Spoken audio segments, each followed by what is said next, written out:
안녕하세요. 서울에서 카페를 운영하고 있는 40세 여성입니다. 다른 사람이 그러는데 저는 또래에 비해 유독 세상 물정에 어둡고 순진하다고 하더라고요. 보통 상식적으로 이해가 안 되면 일단 의심부터 해봐야 하는데 저는 일단 사람을 믿었습니다. 한마디로 사기꾼이 좋아하는 스타일이었던 거죠. 그래서 어릴 때부터 놀림을 자주 받았습니다. 어릴 적 장난 정도는 웃으면서 넘어갈 수 있었는데 성인이 되어서 사회생활을 시작한 뒤에는 아주 심각한 일들을 겪게 되었습니다. 가장 결정적인 건 남편에게 버림을 받은 것이었습니다. 지금도 저의 순수한 사랑을 무참하게 짓밟아버린 그 인간을 떠올리면 화가 치밀어서 견딜 수가 없을 지경입니다. 여러분들이 제 이야기를 들으시면 왜 저렇게까지 바보처럼 살았을까 하는 생각이 드실 겁니다. 제 아버지는 공기업의 이사로 근무하셨고 엄마는 고위직 공무원이셨습니다. 그래서 저는 어릴 때부터 부족한 것 없이 모든 걸 누리면서 자라왔습니다. 부모님은 제가 가지고 싶어 하는 건 뭐든지 사주셨습니다. 학교를 다니면서부터 아버지는 돈이 필요해 보이면 묻지도 따지지도 않고 원하는 액수의 돈을 주셨죠. 그래서 돈이 귀한 줄 모르고 함부로 쓴 적도 있었습니다. 친구들에게 저는 돈을 잘 쓰는 애로 통했고 자기들이 가지고 싶은 물건은 있는데 돈이 없으면 제게 다가와서 돈을 빌려달라고 부탁했어요. 그러면 저는 주저없이 친구들에게 돈을 빌려주었죠. 하지만 돈을 갚는 애는 한 명도 없었습니다. 저도 굳이 돈을 달라고 안 했으니까요. 나중에 철이 들고 나서 생각해보니 친구들은 저를 좋아했던 것이 아니라 제가 가진 돈을 좋아했던 것이었습니다. 하지만 이건 시작에 불과했습니다. 대학에 들어가서 처음으로 충격적인 일을 겪게 되었는데요. 저와 같은 대학에 들어간 친구가 한 명 있었습니다. 소영이라는 친구였는데 절친이라고 할 수는 없었지만 곧잘 어울렸던 친구였어요. 과는 달라도 같은 대학 동아리를 다녔으니 자주 만나서 밥도 먹고 커피도 마시게 되었습니다. 경미야, 너 아직 남친 없지? 내가 남자 소개해줄까? 갑자기 소개? 누굴 소개해주려고? 소영이는 자기 사촌 오빠를 소개해주겠다고 했어요. 사진을 보니 제 스타일이라서 만나보았는데 성격도 아주 좋아 보였습니다. 사진에서처럼 키도 크고 얼굴도 깔끔하게 생긴 편이라서 첫 만남에 호감이 생겼죠. 그 오빠도 다음 데이트를 약속하길래 자연스럽게 연애를 시작하게 되었습니다. 오빠랑 한참 만나고 있었을 때였습니다. 오빠랑 같이 저녁을 먹으려고 만났는데 오빠 표정이 굳어 있었습니다. 평소에는 농담도 잘하고 장난도 잘 치더니 그날따라 세상 고민 다 싸질머진 사람처럼 맥이 탁 풀려 있었죠. 오빠, 표정이 왜 그래? 고민이라도 있어?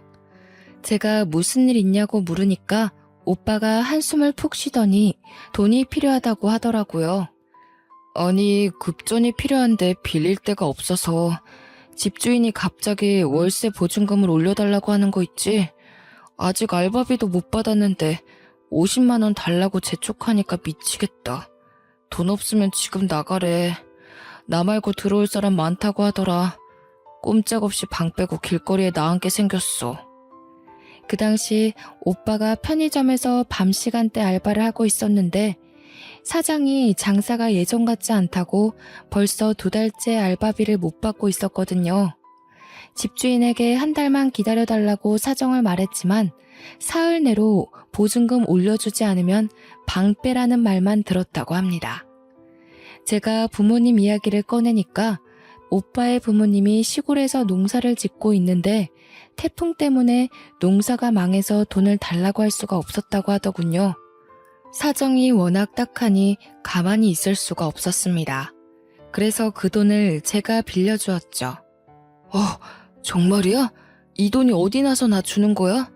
경미야, 정말 고마워. 알바비 받으면 바로 갚을게. 오빠는 이제 살았다고 하면서 아이처럼 좋아했어요. 오빠의 밝은 얼굴을 보니 저도 마음이 편해지더라고요. 그런데 오빠는 한 달이 지나도 빌려간 돈을 돌려주지 않았습니다. 만날 때마다 몇 번을 망설이더니 제가 먼저 말을 꺼내게 만들었습니다. 오빠, 저번에 빌려간 돈 말이야. 언제 줄 수 있어? 갑자기 무슨 돈? 내가 너한테 돈을 빌려갔다고? 50만 원 정도면 기억하고 있을 줄 알았는데 오빠가 깜짝 놀란 표정을 지으면서 저를 빤히 쳐다보더군요. 그래서 제가 한숨을 쉬며 그날 일을 쭉 설명했습니다. 월세 보증금 말이야, 50만 원. 정말로 기억 안 나서 이러는 거야? 그거 말하는 거구나. 미안해. 내가 깜빡 잊고 있었네. 사실 알바비를 아직 못 받았어. 그렇구나. 그럼 다음에 돈 생기면 줘. 평소 같았으면 편의점 알바 그만둬라. 그 알바 사장 신고해야 하는 거 아니냐고 재촉했을 텐데 이제 그러기도 싫었습니다. 오빠에게서 무언가 이상한 게 느껴졌거든요. 역시나 오빠가 빌려간 돈을 주기는커녕 다른 핑계를 대면서 제게 계속 돈을 빌려갔습니다. 액수도 점점 커졌죠. 어느 날은 새벽에 갑자기 전화를 해서는 다급하게 돈을 달라고 하기도 했습니다. 경미야, 너 지금 돈 가진 거 얼마나 있어? 돈? 갑자기 무슨 돈? 오빠 무슨 일 생겼어? 아이씨, 나 지금 경찰에 잡혀가게 생겼어. 그 말에 듣고 깜짝 놀라서 잠이 확 달아나고 말았죠. 자리에서 벌떡 일어나 무슨 사고를 쳤냐고 묻자 오빠가 어이없는 말을 쏟아냈어요. 친구들과 같이 기분 좋게 술을 마시고 있었는데 옆자리 손님들과 시비가 붙었다는 겁니다. 오빠와 친구들이 시끄럽게 웃고 떠들자 술집 전세 냈냐고 조용히 하라는 목소리가 들려왔고 오빠 쪽에서 기분이 상해서 왜 시비를 거냐고 짜증을 냈다고 하는데요. 시작은 말다툼이었는데 나중에는 몸싸움으로 번지고 말았습니다. 서로 치고받고 패싸움을 하다가 오빠가 술병을 휘둘렀는데 옆자리 일행 중 한 명이 머리를 다쳐버렸대요. 그 말을 듣는 순간 머리가 멍해지고 말았습니다. 경미야, 당장 그 사람하고 합의 보지 않으면 구속될 것 같아. 그러니까 네가 좀만 도와주면 안 될까? 그래서 얼마가 필요하다는 거야? 우선 급한 대로 200만 원만 가지고 병원 앞으로 와. 당장. 저는 정신없이 돈을 뽑아서 오빠가 말한 병원으로 갔습니다. 땡땡병원 응급실 안으로 들어가니 오빠가 초조한 표정으로 저를 기다리고 있었죠. 오빠는 저를 쳐다보지도 않고 제 손에 든 돈봉투만 쳐다보고 있었습니다. 오빠, 그 사람은 괜찮은 거야? 지금 어디 있어? 설마 수술 중이래? 그건 내가 알아서 할 테니까 돈이나 줘. 오빠는 빼앗듯이 돈을 받아들고 응급실 안쪽으로 달려들어갔습니다. 제가 쫓아가 보니까 사람들이 워낙 많아서 안 보이더라고요. 도리어 오빠가 절 찾아서 해결됐으니 가자고 하길래 병원을 나왔습니다. 저는 진짜로 일이 해결된 줄 알았는데 며칠 뒤에 오빠가 100만 원이 더 필요하다고 하더군요.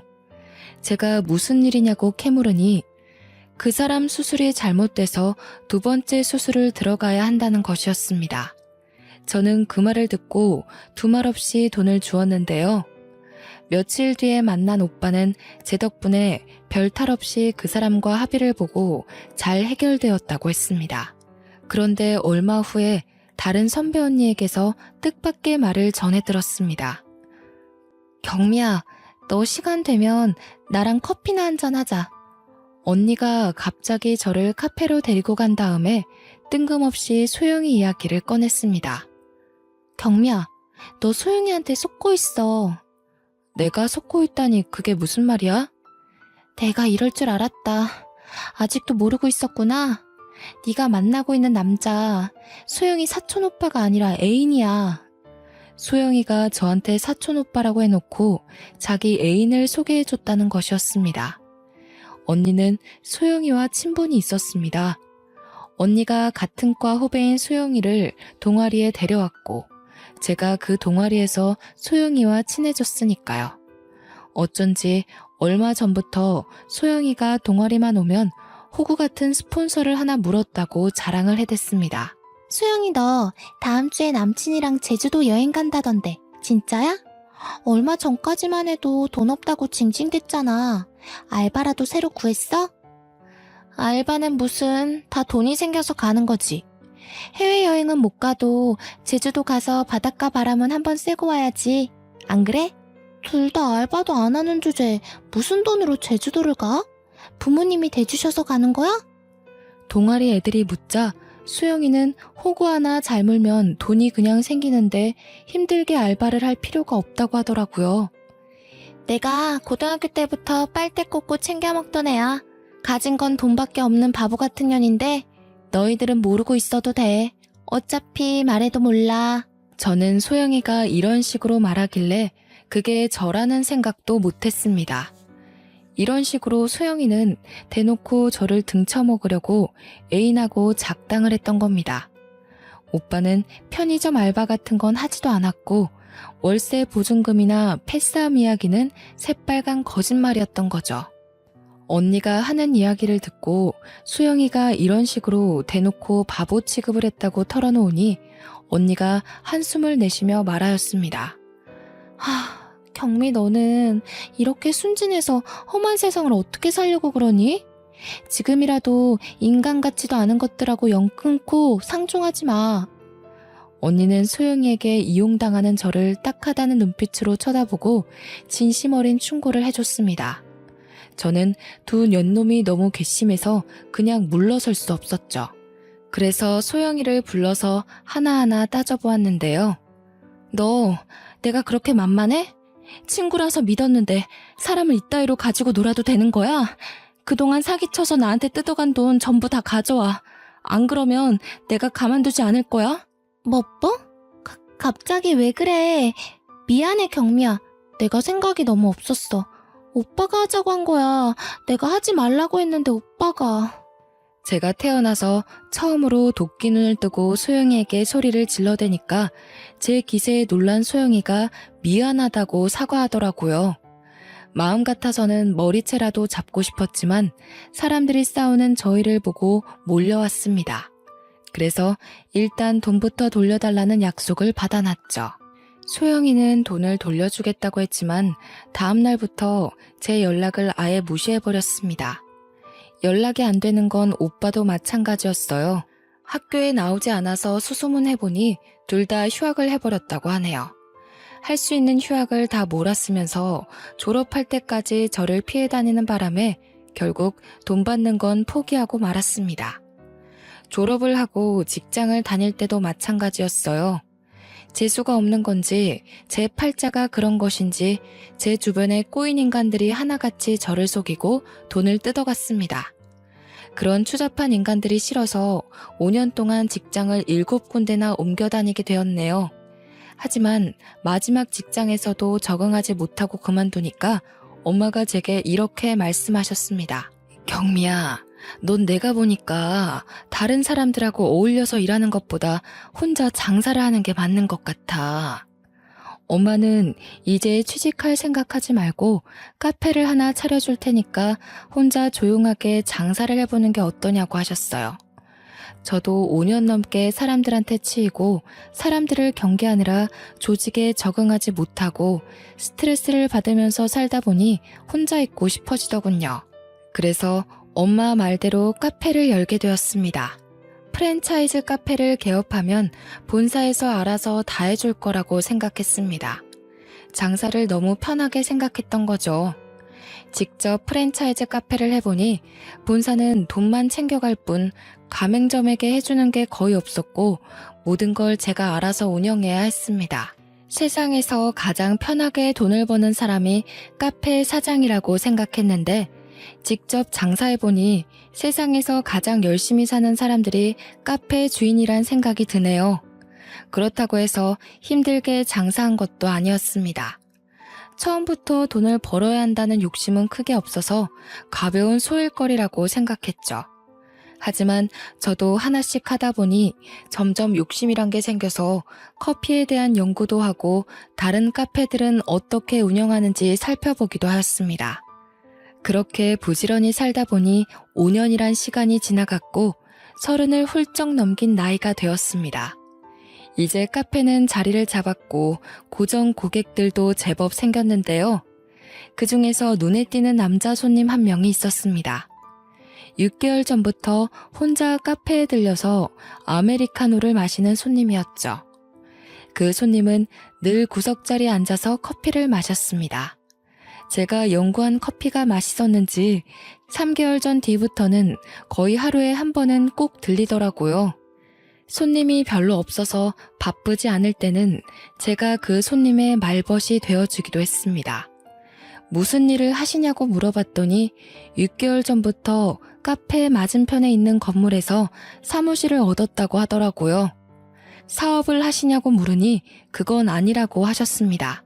아직 사업이라기보다는 프로그램을 의뢰받아서 개발하고 있어요. 땡땡 회사에서 컴퓨터 프로그래머로 일을 하다가 혼자 독립을 했다고 하더군요. 스티브 잡스나 빌 게이츠를 능가하는 개발자가 되고 싶어서 사표를 냈다고 하길래 단골 손님이 남달라 보였습니다. 제가 멋있다고 하니까 쑥스러웠는지 손님이 겸손하게 둘러대더라고요. 그동안 돈은 많이 못 벌겠지만 저는 돈보다는 실력으로 최고의 자리에 오르고 싶어요. 도전 정신만 좋아서 매력 있는 것이 아니었습니다. 대화를 나눌수록 참 순수하고 때가 묻지 않은 사람이라는 걸 느꼈거든요. 처음에는 커피 한 잔에 여유를 즐기면서 머리를 식힌 다음에 사무실로 가는 것 같더니 시간이 지나면서 저와 대화를 하기 위해 일부러 시간을 내서 카페에 오는 것 같았습니다. 제가 가장 한가한 시간에 맞춰서 오는 게 보여서 저도 가슴 설렜죠.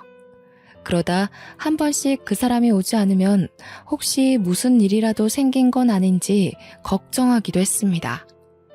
그 사람이 일주일 동안 카페에 오지 않은 적도 있었습니다. 일주일 내내 이상하게 마음이 불안해지고 일이 손에 잡히지 않더군요. 일주일 후에 그 사람이 카페에 나타나자 비로소 마음이 놓였습니다. 저도 모르게 단골 손님을 반기며 그동안 어떻게 지냈는지 물었는데요. 그동안 무슨 일 있으셨어요?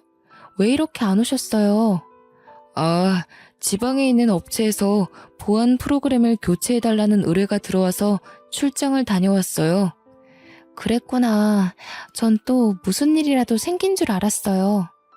단골 손님이 걱정하게 해서 미안하다고 하면서 앞으로 무슨 일이 있으면 미리 말하겠다고 하더라고요.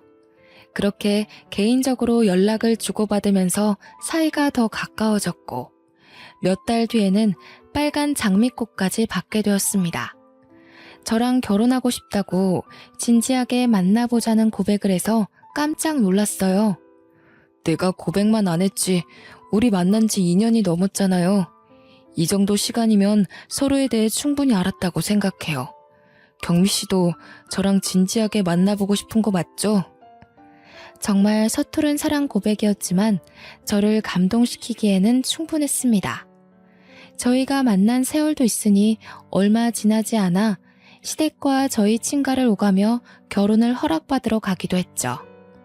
저는 35이라는 다소 늦은 나이에 상견례 자리를 가지게 되었습니다.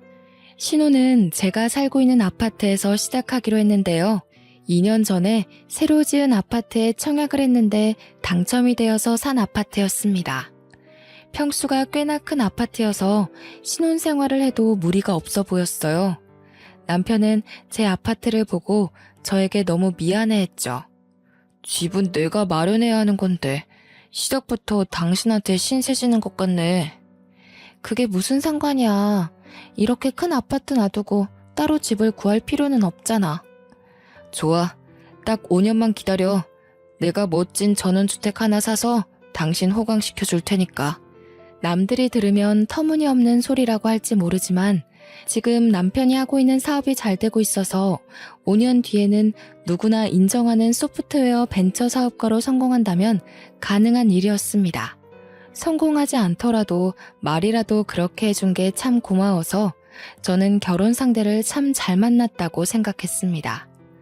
결혼식 전이었지만 남편은 제 집으로 짐을 옮겼고 같이 살게 되었죠. 그런데 결혼식을 일주일 앞둔 어느 날, 느닷없는 불청객이 카페를 찾아와서 이상한 말을 하였습니다. 정경미 씨 되시죠? 남편한테 들어서 한번 찾아와 봤어요. 곧 결혼한다고 하던데 축하해요. 저 누구신데 그러시죠? 남편이요? 네, 그쪽이랑 곧 결혼할 남자 와이프가 바로 저예요. 갑자기 모르는 여자가 찾아와서 제 남편 될 사람의 아내라는데 믿을 수가 있어야죠. 게다가 남편의 아내가 꺼낸 첫 마디가 저희들의 결혼을 축하한다는 것이었습니다. 정말 상식적으로 이해가 안 되는 상황이었죠. 저는 남편이 유부남이라는 사실을 아예 모르고 있어서 그 말을 듣고 할 말을 잃어버리고 말았습니다. 그런데 저를 찾아온 여자는 너무나 당당하고 태연해 보였어요. 곧 이혼할 거니까 걱정하지 마세요. 저는 경미 씨한테 시비 걸려고 온 게 아니거든요. 갑자기 찾아와서 무슨 말씀 하시는 거예요? 지금 굉장히 무례하신 거 알고 계시죠? 남편과 곧 이혼한다니 도대체 남편에게 무슨 문제가 생긴 걸까 싶었는데 전처가 자기한테 다른 남자가 생겨서 이혼을 하게 되었다고 말해주었습니다. 혹시 경미 씨한테는 첫사랑이 있었나요? 그리고 느닷없이 첫사랑에 대해 묻더니 자기가 어쩌다 남편이 아닌 다른 남자와 바람을 피우게 되었는지 자세하게 이야기해 주었습니다. 고등학교 때 만나서 사귀게 된 첫사랑이 있었는데 3년 정도 교제하다 결혼을 약속했다고 합니다. 그런데 부모님이 강력하게 반대해서 헤어지게 되었다고 하더라고요. 남자친구가 있다는 걸 알게 된 부모님이 머리에 피도 안 마른 어린 것들이 벌써부터 연애질이나 하고 다닌다고 호되게 야단을 맞았다고 하네요. 그런데 2년 전 동창 모임에 갔다가 첫사랑을 다시 만나게 되었다고 했습니다. 첫사랑은 대학을 졸업하고 미국으로 이민을 간 바람에 그동안 동창 모임에는 나올 수가 없었다고 해요. 그런데 미국에서 결혼한 아내가 교통사고를 당해서 세상을 떠나자 미국 생활에 회의감이 들어서 모든 걸 정리하고 한국으로 귀국했다고 합니다. 이렇게 다시 만난 둘은 학창시절로 돌아간 것처럼 연애를 하기 시작했다고 하는데요. 하지만 꼬리가 길면 밟히는 법이라 1년 만에 저희 남편이 불륜 사실을 알아차리고 이혼을 하기로 합의했다고 하죠. 남편 입에서 이혼 이야기가 나오자마자 남편한테 모든 걸 다 털어놓았어요. 남편은 위자료 청구 소송 같은 건 하지 않고 조용히 합의 이혼하자고 하더라고요. 이미 법원에 이혼 신청까지 해서 자기들은 남남이나 마찬가지라고 하더군요. 며칠 내로 법적으로도 남남이 될 거라고 하였습니다. 내가 살아봐서 아는데 남편은 정말 착하고 좋은 남자예요. 그건 제가 확실하게 말해줄 수 있어요. 제가 바람 폈는데 합의 이혼하자고 하는 사람이 어딨나요? 정말 멋진 사람 같아서 이야기해주려고 왔어요. 이혼한 사이인데 굳이 제 가게까지 찾아와서 이러는 이유가 뭘까요? 자기가 써보니 이 물건 참 괜찮으니까 너도 한번 사용해보라고 하는 말처럼 들려서 어이가 없었습니다. 그래서 짜증을 내며 전처를 쫓아내려고 했죠. 그런 거 이야기 안 해줘도 되니까 나가세요. 장사 방해되니까 나가시라고요. 화내지 말고 제 말 좀 들어보세요. 우리는 헤어지는 게 서로의 앞날을 위한 거라고 생각했어요. 최선의 선택이었던 거죠. 저는 제 전 남편이 오해 안 받고 행복하게 살길 바래서 온 거니까 너무 그렇게 보지 마세요. 경미 씨도 행복하게 잘 살길 바랄게요. 이미 헤어진 분이 와서 할 말은 아닌 것 같은데요. 저희 일은 저희가 알아서 할 테니까 참견하지 마세요. 바람 펴서 이혼당한 주제 오지랖이 넓으시네요. 그런가요? 저는 한때 사랑하던 사람이라서 그랬어요. 잘 지냈으면 좋겠어서. 우습게도 그 여자는 떠나는 순간마저 제 결혼식에 못 갈 것 같으니 이해해달라는 말까지 남기고 떠났습니다. 기분이 정말 나빴죠. 그래서 저는 바로 가게 문을 닫고 남편이 올 때까지 기다렸습니다. 그리고 퇴근하고 돌아온 남편에게 왜 결혼한 사실을 숨겼냐고 물었죠. 남편은 카페에 아내가 찾아왔다는 사실을 듣고 놀라더니 자초지종을 설명해 주었습니다. 남편의 전 와이프가 말한 거랑 똑같이 말하더군요. 전 와이프가 1년 전부터 첫사랑과 바람을 피워서 이혼한 거라고 했습니다. 나도 고민 많이 했어. 그런데 차마 내가 유부남이라는 사실을 말할 수 없겠더라고. 속이려고 했던 건 아닌데 미안해. 아무리 그래도 그렇지. 나한테 고백했을 때 다 말해줘야 하는 거 아니야? 말하고 싶었는데 당신이 떠나버릴까봐 너무 무서웠어. 이게 다 당신을 너무 좋아해서 그런 건데 한 번만 이해해주면 안 될까? 남편은 이혼 절차가 마무리된 다음에 말하려고 했는데 생각보다 과정이 복잡해져서 고백할 타이밍을 미루게 된 거라고 하더군요. 황당하긴 했지만 이제 와서 재혼이란 걸 빌미로 파혼할 생각은 없었습니다. 어차피 저희 남편은 일주일 뒤에 전처와의 모든 관계가 정리될 테니까요. 이제는 모든 걸 잊고 새롭게 시작하면 된다고 생각했습니다. 차마 친정에는 말하지 못하고 결혼식을 올리게 되었는데요. 저희 부모님을 속여서 벌을 받는 걸까요? 갑자기 남편의 사업에 문제가 생기고 말았습니다. 남편이 사기를 당해서 큰 돈을 잃고 말았죠.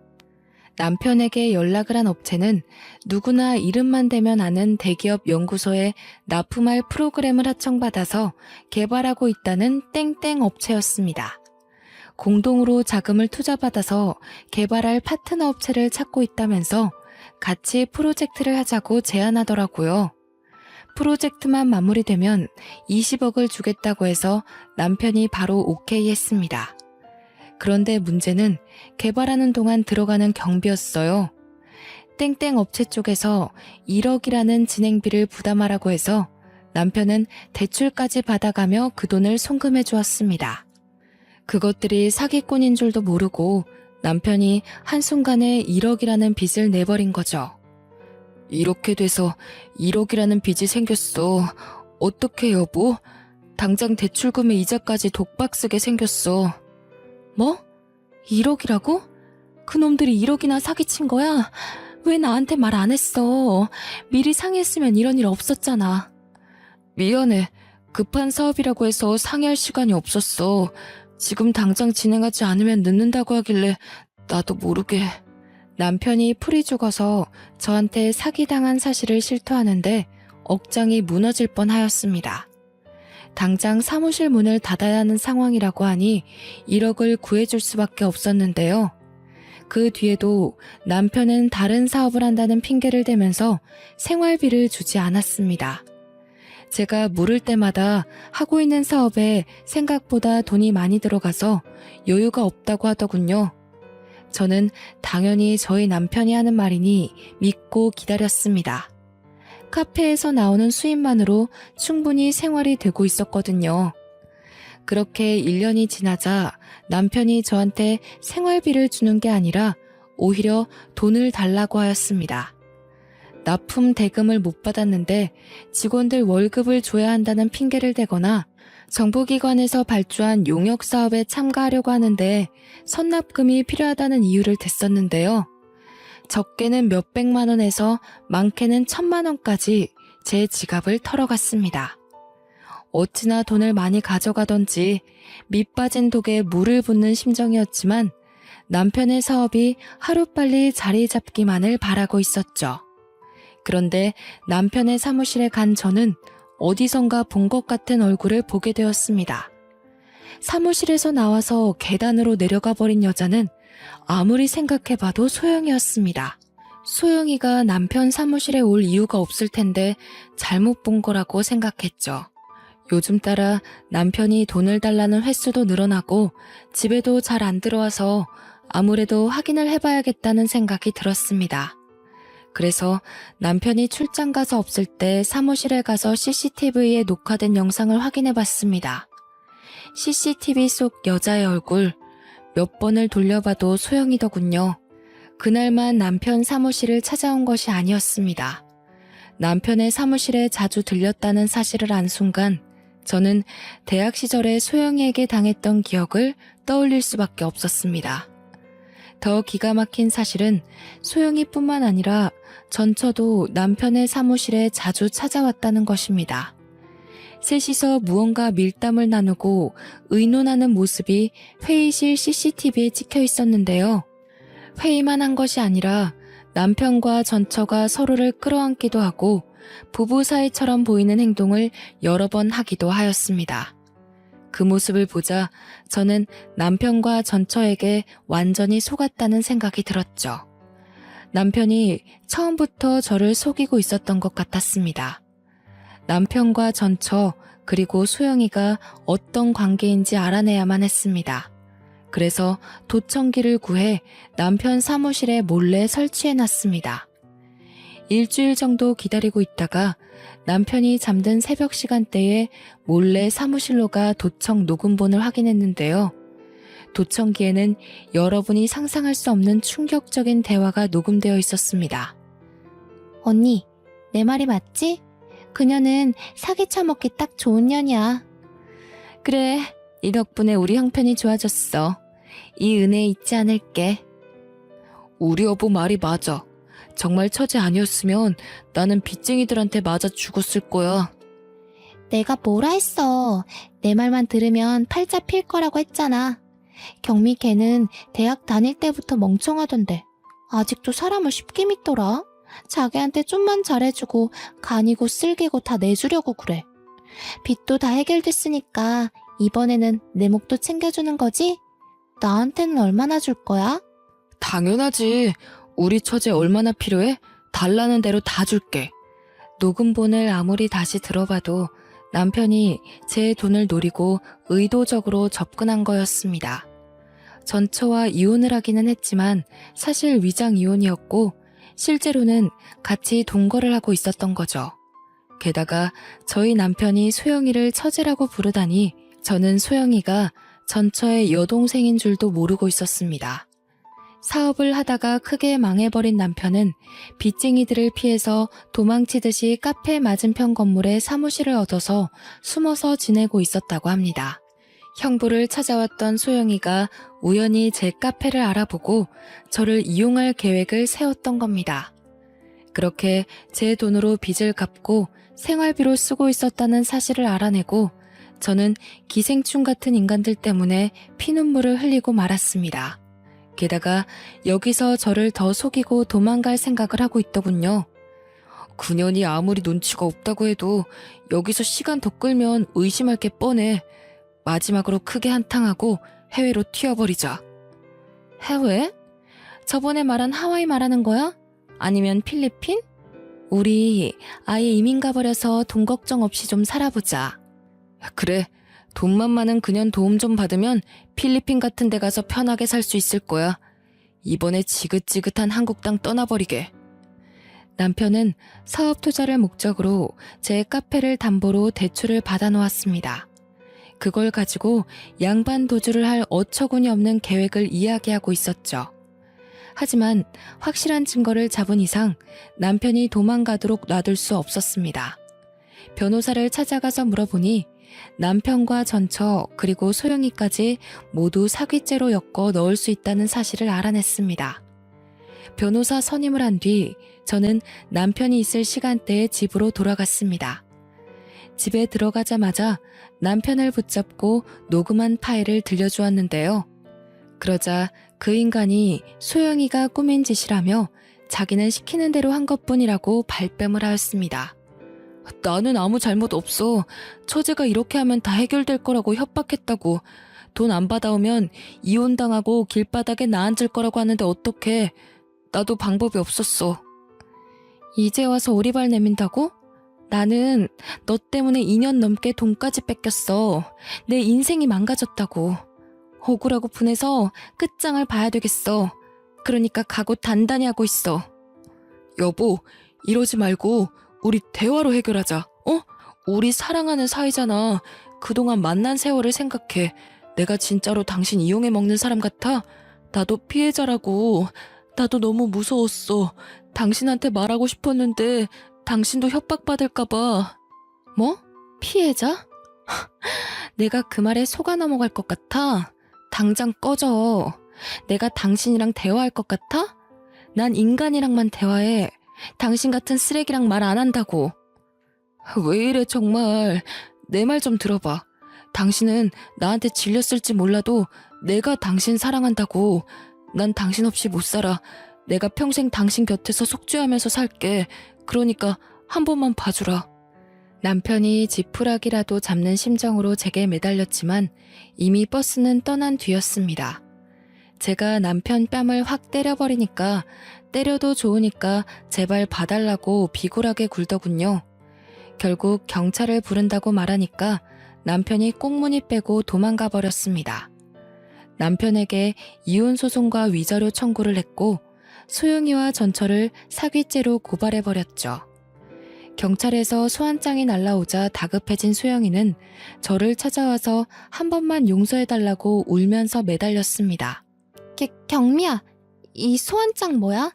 설마 나 사기죄로 고소한 거니? 도대체 왜 그래? 우린 친구잖아. 내가 잘못했어. 사정이 너무 급하다 보니 그런 짓을 하고 말았어. 예정을 생각해서라도 한 번만 살려주라. 우리한테 정이란 게 있긴 하니? 넌 지금도 나를 바보 같은 호구로 생각하고 있잖아. 내가 용서해주면 나중에 또 이용해 먹으려고?